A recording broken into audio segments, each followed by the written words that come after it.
Down.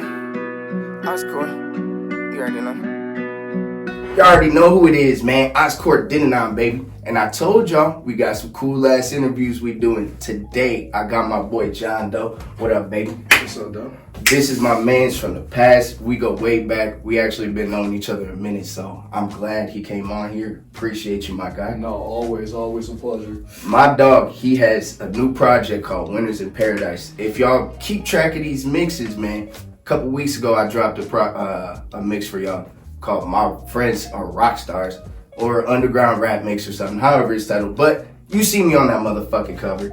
So the big thing is, I want to show off everybody on this platform.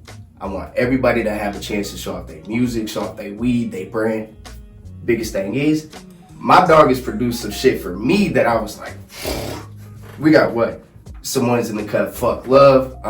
We got Mr. Nonchalant on your beat. We got a couple of them. So I'm gonna be dropping some stuff for y'all. That Fuck Love one is gonna be coming first. I'm working on the video, so don't worry about that. Also, audio. Since we're in a different room, I thought I'd bring y'all a different space. With that being said, I do have to fix the audio. It's gonna have to be boosted up, so sorry if it's a little bit quiet. All right, y'all. So let's go ahead and chop up about this project. So my boy, how'd you come about it? So honestly, I don't know. It wasn't even like, I'm just the type of person, I don't really like, I plan shit out a lot, but sometimes it's just like inspiration, just like things just like come naturally, like when you don't force it. And this project came about because I was in a really bad like creative block, like really weird headspace. Oh yeah. Just like couldn't really make anything I really liked or really enjoyed. And then I just had kind of like some old verses and these old things I was working on, and I was just like, well, let me just like, I'm a much better artist, I'm a much better producer now. Like, let me like, y'all gotta peep that shit. let me like reinvent this shit somehow. So I like, it started off with, so the interlude was something one of my friends, like from way back in the day, he recorded this shit for me 3-4 years ago. And it was like the interview, like the poem he kind of did. Mm-hmm. And it started with that. And I just wanted to build this concept around the idea of just like how I was feeling in that moment, which was just like lost. You know what I'm saying? Like I didn't know what kind of music I wanted to make.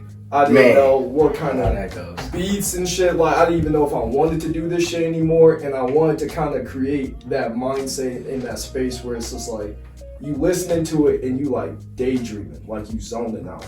Oh yeah, for sure. Yeah, like it's like you high as fuck. You know you in the car. You Some know shit what you I'm could get lost into as the beats going, the vocals going. I really rock with that. Yeah, no, for sure. But yeah, that was honestly Real quick, let's go ahead and spark something because I did forget to tell y'all what we finna smoke. So let me let my boy spark his shit. You know what you smoking on today? Ooh, those are the gummies. I do not have the pack on me. I do not remember. That's all right. But it's some gas. I will let y'all know what I'm smoking on. So today we got that Wojo Wax Honey Hole Dog.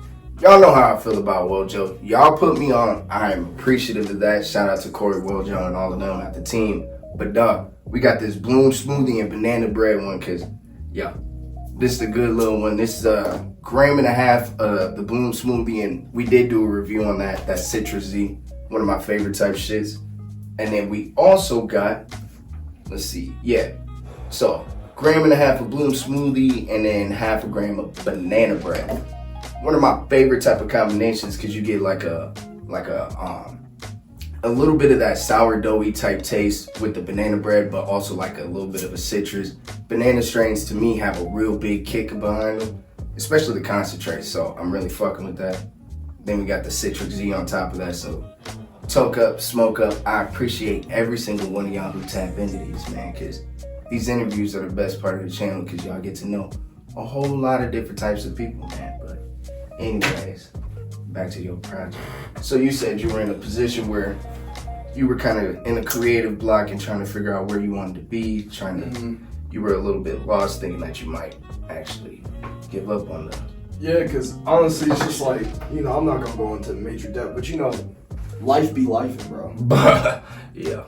And you know, it's just like, and we're older, we're at this age, we're still very, very young. But it's like we get into this age where it's like we're not really kids anymore. Even like we was in college, like that was still some kid shit. We was like living like rock stars and shit in college. For real. You know what I'm saying? So it's just like we was cool back in college for the viewers that don't know. Yeah, I know. Me. We go way back. I told y'all, I used to be trapping. I used to know a whole bunch of homies that was either around the bag or with the bag. We was just cool with a lot of different people. But yeah, Jon was one of those people I met during that time period where. And yeah, during that time, that's because during that time when we was like in the mix, like.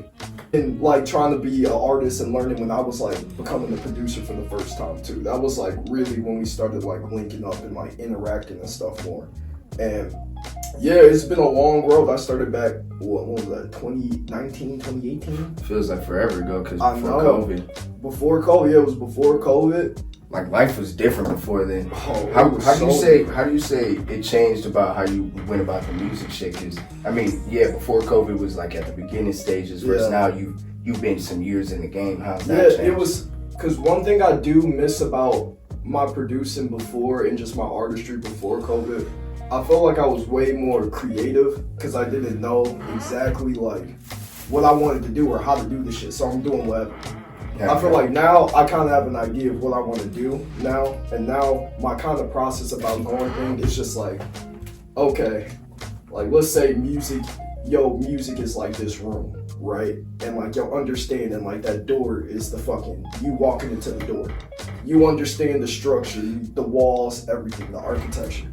Now, how am I going to put up these posters and style this bitch? 100%. Yeah, so that's kind of like my focus now. When I go into things, I'm like, how can I step into this room and be myself? Obviously, your music really reflects that too, because you have your own style, but yeah, here you go.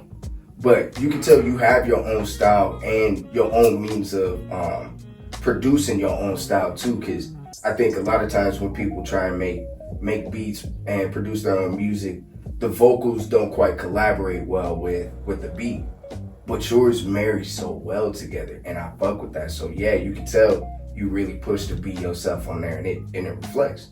Yeah, because that's the thing. It's like, I feel like a lot of my music before, like, I wasn't even really posting music during that time. I was like doing some shit here and there on SoundCloud, but like, I think back in the past, my problem was I was trying like way too hard to make music that I think people would like. Yeah. Instead of making like music that I like.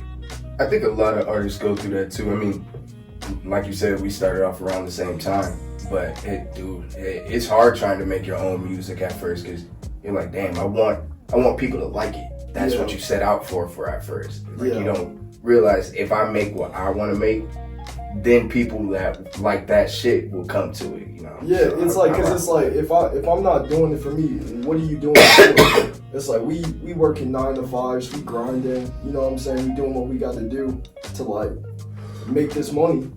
And it's like, I really don't got time to be overthinking or sitting there, oh, what if these motherfuckers think this shit trash? Yeah. If I like it, bro, fuck it. It'll dictate too much of how you try to move if you let that happen. Like if you said, okay, well if I make this style of beats, they like this more or whatever. I mean, if you're a boom bap rapper, rap, do that, because there's a lot of people who like that, and it might not be the demographic you originally set out for it to be. So I do rock with that. Clearly, we are in your studio. We moved some things around for those who don't know, but you see all this stuff on here. What made you actually put together your own studio space? Have you always had just your own studio spaces, or have you paid for studio space? It's been a long process, because I mean, you saw how we first started off. I was trapping off like, bro, I had like just my laptop and then using like my little Turtle Beaches or whatever, off from the game type shit. Try that shit.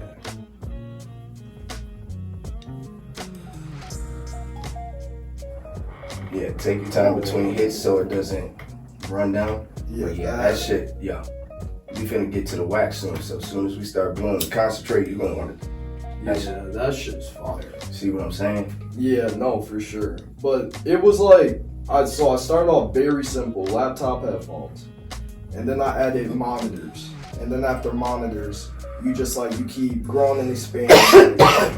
Cause I just like feel like with anything, especially YouTube, you probably understand this shit.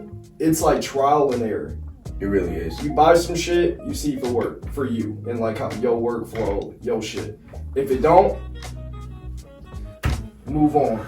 Reinvent Hey, it. that's a real gem for y'all. Like, for those of y'all who are creatives, trying to work on stuff, trying to do something new, y'all see it. I'm shooting this off my iPhone. I went and got a nice tripod stand that, I be vlogging off. I showed y'all that. But it's not about what the content looks like. It's not about how you're going about it. It matters, did you put quality into it? And will they be able to catch that you put effort into it? Because as long as you put effort in, your audience will get captured. Your audience will listen to you. They'll fuck with you. I ain't smoked a wood in a minute. Yeah, bro. I fuck with it though. It's almost like a celebration type thing for me now. Like, yeah. So you asked me if I was still smoking woods. I actually stopped. Monday was 525 days from the last time I rolled one. So like, I smoke them occasionally if somebody rolls it. Yeah. Because I do be thinking about the shit. Yeah. It's nice on this side. Y'all, we already got the donut. Let me show y'all. Yeah, good Wojo shit. Y'all see it. Donut already forming. And we ain't even got to the concentrate yet. Y'all, this is how you know you got some quality, boy. But yeah, when there was just one day I decided like, yeah, I'm not doing the tobacco no more. Like, feeling it too much in my chest. It was making my stomach hurt. I was smoking too much of it. Like, I'd smoke like, shit.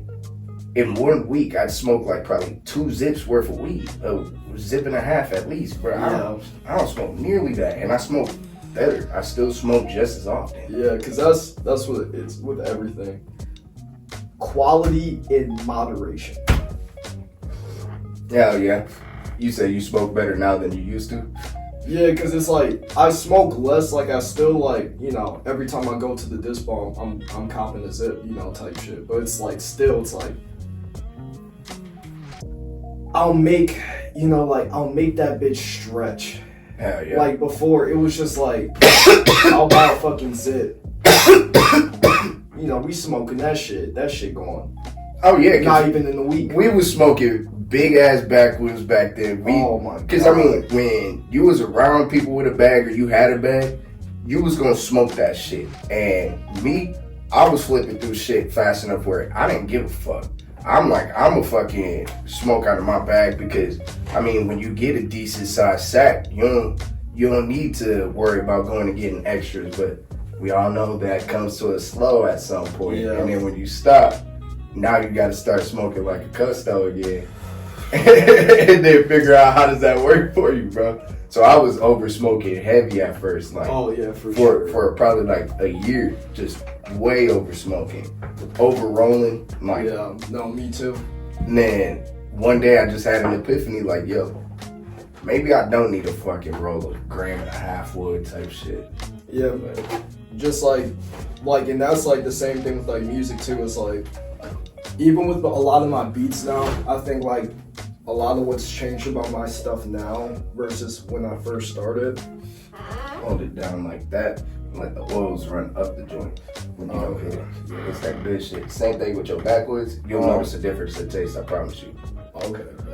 Y'all put me on to that. Same thing with the hemp wick. I like everything with hemp wick because then, like, they really put me on to some shit. I've never seen some shit like that. No, bro. And putting the butane on it just totally changes how your weed tastes. So, speaking of weed, real quick, when did you start smoking weed? Like, I know everybody has it different when they started, but when did you start? Dude, I was 14. I was young as hell. It was my boy I grew up with, one of my best friends, Anthony, when we was fucking, bro, his parents, like his mom was like, she grew. Bro, that's lit. So it was just like, I was just over there one day. He was like, come over here. I was like, yo, what's up? He was like, yeah, you ever like hit this vape shit? Like, cause it was like a vaporizer.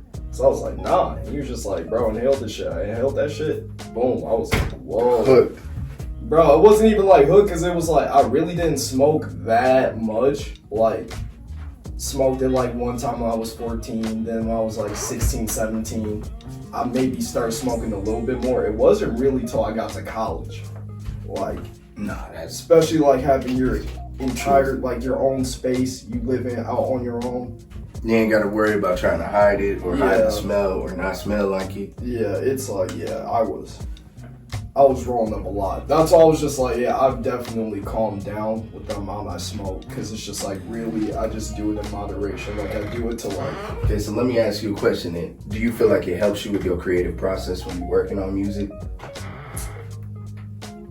Because let me preface this, because a lot of people, so y'all know when you make music, you try and get as best of a vibe as you can. You try and set up the studio and an experience that's going to be optimal to try and create the best shit you can. So in this case, so y'all can't really see the whole studio. I'll make sure y'all get like some intro shots if it's cool with bro, so y'all can see what a studio space looks like. For those of y'all who have never been in an independent studio space, because I also work in my independent studio. But we're in the studio, a lot of times you want to set it up to be optimal where you can create the best shit. So for him, the one thing that I noticed as soon as I walk in the room, you notice two things actually. The MF Doom poster and the J Dilla posters. Now, my big thing was the first project you see when you scroll on his page is your J Dilla project at the bottom of the Spotify. How did you come up with that? Or how did he get to be your influence, dog? dude, like, cause for me, I was kind of super late on J Dilla. Like, I didn't really hear J Dilla till like my senior year of high school. And it was just like really, cause it's like, I love like Kanye and I love like all like that music from that time. And it's just like the more you listen to it, and then, you know, I just had like a job where I just could listen to music all the time.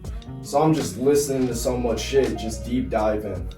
I come across fucking Donuts and shit and get into J Dilla and like all the shit and like how much music he's influenced and like been a part of, and like he was like the first to do a lot of like really like, it's like same with MF Doom. It's like your favorite rapper, either like you yourself or your favorite rapper or your favorite rapper's favorite rapper looks up to those moments. No, swear, that's literally it. It's like they influence so many people, and inadvertently, it's like if it's not the way that these people will get on the beat, sometimes it's just how the beat starts, sometimes it's where the beat drops, sometimes it's the instrumentation that's used. Because okay, since I've known you to be a little bit above the average producer, because you're able to play instruments. You're able to actually do even the small amount of things that a lot of people are trying to do. They don't have the ability to just come up with that. So was that something that you grew up playing instruments or whatnot? Yeah, no, like I come from like a really musical family. My mom was like a harpist. She played the harp and shit. I know she had some cheat codes, y'all. she went to Cass Tech and she played. That's where she went to high Hell school. yeah. And then she shout was out in to the the shout out to Detroit. 313. They both my parents went to Cass, and then she played harp. She was playing harp at our like church and everything too. They say it really heavy now with that concentrate. Oh, bro. Yeah. Just be prepared. No, but and so like, she raised me like. They tried to put me on piano when I was like a kid. I didn't really like it. I like truly say like I don't know how to play the piano straight up, but like it started for me with drums. I was like 8 or 9, and then like I think I went to this like jazz festival with my dad, and the Ohio Players were like at that age you went? Yeah, I was like 8 or 9, and we went to this jazz festival downtown. And I don't know if it was actually the Ohio Players or if it was like a cover band, but like somebody was like doing some like Ohio Player songs, right, performing. And I saw the drummer, I'm like, bro, I gotta know how to do this shit. This shit is so fire. So I started playing the drums, and then I was in my jazz band in high school. I did drums, guitar, and bass guitar. So I did like, so there's a lot of jazz. My dad, he was a huge jazz head. Both of my parents were.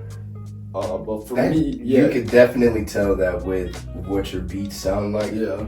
Yeah, and the samples that you choose to use and really cut up and doctor up and work with, man, you can tell that right away. They're jazz heads, but like the older I got, I started getting more into shit like the blues and like rock music, and I feel like I don't know. That's probably what influences me the most. I would say it's just like the structure, because it's like, to me, like somebody like Future, like I feel like he's like Muddy Waters now. I feel that. It's like that's just the blues. Like you really listen in the Future, the shit sounds lit. It sounds toxic, but like he really sounds sad as fuck. I like that comparison. I like that comparison. Like he sounds sad as fuck. Like. And it's like, it sounds good, and it's just like, that's like, but that's why I fuck with Future, because it's like, it's real. He's like, he just makes it sound like really lit, but it's like, if you really listen to him, he's like, bro, like. That's one of your favorite artists? Somebody help me. Nah, hey. Alright, y'all, we back. The camera got hot. Y'all know how it goes. When we do these interviews, had to let that bit cool down, but re-sparking up. We're gonna get out of here soon, but there's a couple things curious about my boy real quick. So we talked a lot about sampling and like off camera, talking about sampling and his influences. If y'all don't know, my boy Jon Dxe, really, I've always called him a doctor when it comes to it, because he really cooks up in a different way that's really surgical. Like, he doesn't just take a regular chunk of the beat and then try and but he doesn't just take a regular part of the beat and try and use a whole chunk of that and just put that as the sample part of the beat, you know, bulk of that shit, put some drums over it, whatever, loop the shit. He really goes in and specifies what areas he's gonna use and then cuts it up, bro. I've seen him work in real time, like the shit is nice. So one of these days we're gonna probably have an interview where, if he wants to, we're gonna break down how he goes about it, because I think some of y'all would benefit from how he does his sampling techniques and stuff like that. What are some of the influences that came about with your sampling? Where do you think about pulling from when you sample? Okay, honestly, I just like whatever just sounds good. Like his music, like you said, music, you're just talking off camera, like music speaks, like, and it's just like, you just gotta find that shit that's like speaking to you. Like, if y'all ever watched like Conductor, like Williams on YouTube, I feel like he does a really good breakdown, because like, as a producer, like Conductor versus like, you know, a Madlib, or like, you know what I'm saying, or like even a fucking Dilla, or like someone, or MF Doom too. It's like, Conductor is like very, like, he leaves so, like, I feel like he is like the best producer at leaving the ultimate amount of space in his production for the artist to do what they want to do. Like, he leaves so much space. Like, he takes himself, he like removes himself, puts the sample there, puts the drums, puts whatever it needs, and then lets the artist do the rest. And it's like, he'll talk about it and he'll break it down. And I just like, really, it's like, less is more. Always less is more. I like the way you think about that, because I feel like sometimes, again, we was talking off camera, a lot of times I've gotten beats from people that were trying to sample and there's just way too much going on. Or, like you said previously, like, there's not really an area where I see where I can get in. So being able to there's no pocket for you. Yeah, and that's the most important part for me when it comes to working with a producer that samples a lot. I just need a pocket. Like, where am I gonna be at to be the star? Because respect to that person, I'm trying to do my thing on it too. You know, so I mean, because any type of beat that you make, it's a collaboration. Like, for me, it's like, when you're making something with someone, or even just like if you do business, there's always a compromise. 100%. We both gain, but like there's also something that we're paying for us both to gain, or like whatever, you know, however you want to associate it. So even just like with music, it's just like, it's not even like a payer, like it's just like an exchange of like energy and ideas, and create like y'all are creating something. Yeah. So it's like, it has to be balanced, at least for me, for it to work. So it's just like, as much as there is me, there has to be that artist being themselves if we're collaborating on something. I think that really speaks to like your humility with it too, because a lot of times when you get producers, they want to be the star, because nowadays producers are becoming the stars. And we all can admit, if you make music, the producer carries a lot of the songs that are going on, where you just get these fucking dope ass beats, but they're not saying shit on them. So these producers are carrying a lot of the songs, but when you can find an artist that marries really well with the beat, and again, I think that really happens with your music, with just you and you yourself rapping, but you yourself on the beat. I think you already understand that concept of let's be collaborative, even if it is just with yourself on there, and then being able to work with other people. You can tell. No, we made some good shit. It's the same, because it's like, as much, that's why I understand why like basketball players want to be fucking rappers so bad, and rappers want to be basketball players. Because I think this shit was like awesome. Shout out to Wojo Wax and them. Dog, this was fucking great. Yeah. That shit was fire. But no, it's just like, I was just like, same shit like J. Cole with that like off-season shit. This shit is really like basketball. And my thing is like, I feel like the best players to me are like the motherfuckers that are like, yeah, they may be the best player on the team, but like, they're doing what they need to do in the scheme to get the job done. Yeah. You don't have to be Mr. Do It.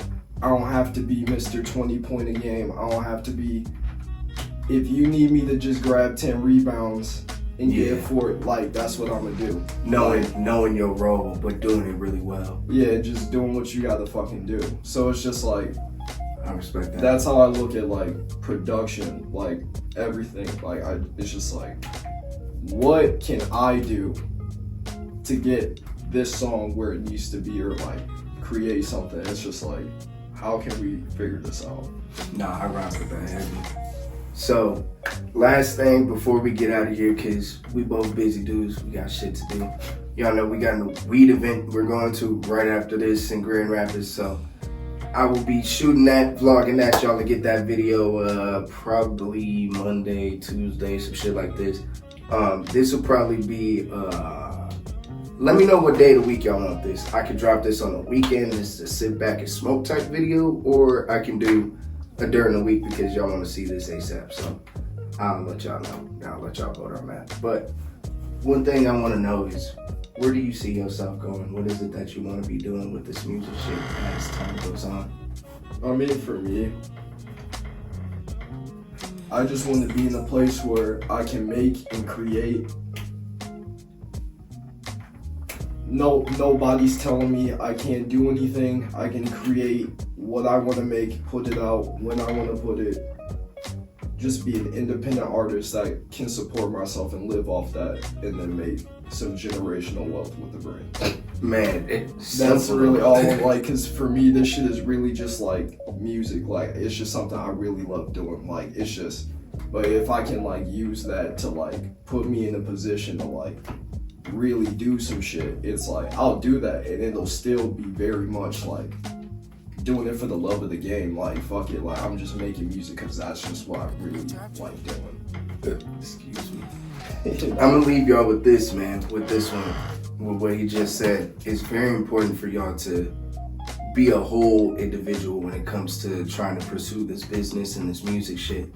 Don't just pursue music thinking that you're gonna become a millionaire in this shit, because it's hard to make a lot of money in this shit. Even though the ones that are making the bread right now will tell you it's hard to make the money. So make sure you're doing something that you love doing and not something that you're just trying to make some bread with.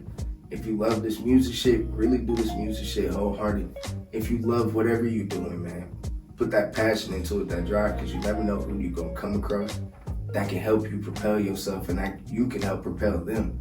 When your time comes, clap it up for yourself, but when somebody else's time comes, clap it up for them too, because everybody need that shit. And don't be no hating ass motherfucker, because your time is coming. Don't miss your time by being a hater. Don't miss your time by not supporting other people when their time came, because then you're gonna be looking around for people to support you, and it didn't happen. You can't get what you didn't give, y'all. So I appreciate you, my boy. It has been a pleasure. Yeah, this is one of my dogs. So it ain't a lot of people that we still can rock with on a lot of music shit on a personal tip and be able to chop it up about a whole lot of shit, but Jon Dxe is one of them guys, man. So make sure y'all tap into his project, Winners in Paradise. He got a whole lot of shit. He got his song Jalen Brunson going off right now. Make sure y'all tap into that shit too, cause we might post about it. Y'all know how I be, support the homies. Ain't nobody can get on the platform like they can get on this platform, you know what I'm saying? So I appreciate every single one of y'all, man. Y'all already know who it is, baby. It's the TheAuxCordDon, and it's my boy, Jon Dxe. You already know what it is. We out of here, baby. Big Don, TheAuxCord. You already know.